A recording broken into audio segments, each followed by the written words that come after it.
법의 이름으로 던져진 질문들. 유괴 미수 영장 기각. 무엇을 말하는가? In the name of the law. Questions posed by the rejection of an attempted kidnapping warrant. What does it say?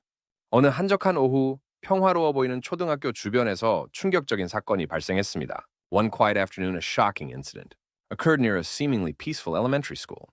아이들의 해맑은 웃음소리가 울려 퍼져야 할 그곳에서 20대 남성 2명이 초등학생들에게 접근했습니다. In a place where children's bright laughter should echo, 2 men in their 20s approached elementary school students. 그들은 아이들에게 집에 데려다 주겠다며 유인하려 했고 무려 3차례에 걸쳐 같은 시도를 반복했습니다.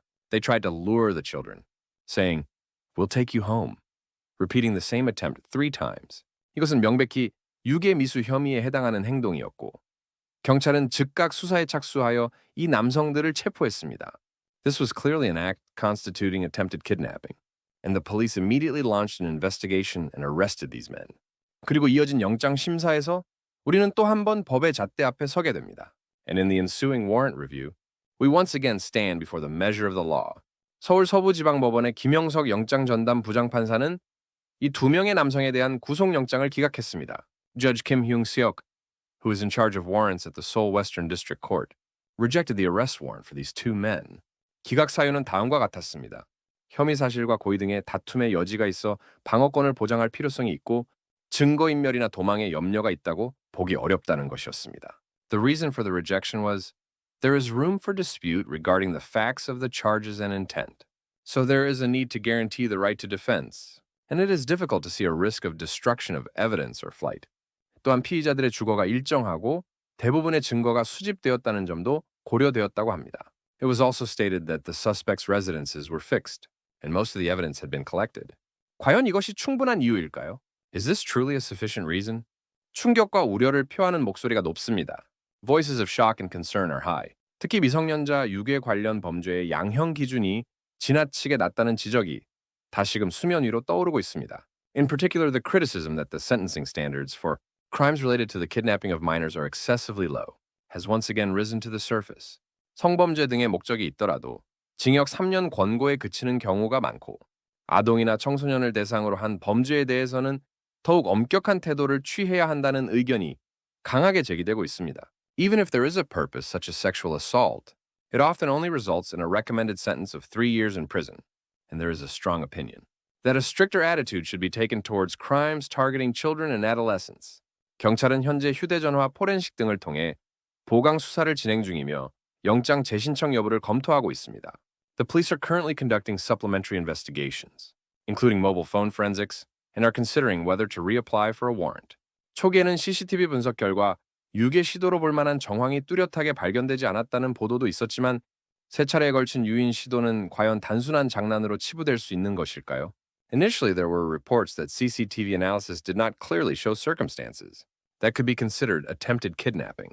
But can 3 attempts to lure someone truly be dismissed as a simple prank? 피의자들은 친구 사이이고 동종 전과는 없는 것으로 조사되었습니다. It was investigated that the suspects are friends and have no previous convictions of the same kind. 하지만 이 점이 아이들의 공포와 학부모들의 불안감을 덜어줄 수 있을까요?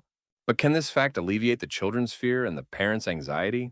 이 사건을 보며 우리는 2022년 9월의 한 사례를 떠올리지 않을 수 없습니다.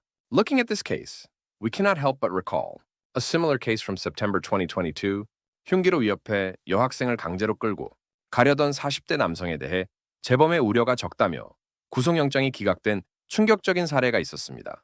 There was a shocking case where an arrest warrant was rejected for a 40-year-old man who tried to forcibly drag a female student away at knife point, with the reason being that there was little concern of repeat offenses. 재범의 우려가 적다는 것이 과연 범죄의 심각성을 경감시키는 요인이 될 수 있을까요? Can a low risk of repeat offenses truly be a mitigating factor for the seriousness of a crime? 이러한 사례들은 우리 사회가 아동 및 청소년 대상 범죄에 대해 얼마나 관대한 시각을 가지고 있는지, 혹은 법의 잣대가 현실의 위험성을 얼마나 제대로 반영하고 있는지에 대한 근본적인 질문을 던지게 합니다. Such cases raise fundamental questions about how leniently our society views crimes against children and adolescents, or how accurately the law reflects real-world dangers. 통계에 따르면 미성년자 유괴 사건은 매년 200건 이상 발생하고 있지만 구속 수사가 이루어지는 비율은 4%에도 미치지 못하고 있다고 합니다. According to statistics, over 200 cases of minor kidnapping occur each year, but the rate of custodial investigation is less than 4%. 이 수치는 우리에게 무엇을 말해주고 있을까요? What do these figures tell us? 법의 정의는 과연 누구를 위한 것이며 법의 보호는 누구에게 우선적으로 주어져야 하는 것일까요? Whose justice is the law truly for and to whom? Should legal protection be prioritized? 아이들의 안전은 우리 사회의 가장 기본적인 가치 중 하나입니다. Children's safety is one of the most fundamental values of our society. 그럼에도 불구하고 이러한 사건들이 반복되고 법의 판단이 대중의 상식과는 거리가 멀어 보이는 상황에서 우리는 무엇을 개선해야 할까요? Nevertheless, as such incidents recur and legal judgments appear to be far from common sense, what should we improve? 구속영장 기각이라는 법원의 결정은 존중되어야 마땅하지만 그 결정이 가져오는 사회적 파장과 대중의 불안감을 우리는 어떻게 이해하고 해소해야 할까요?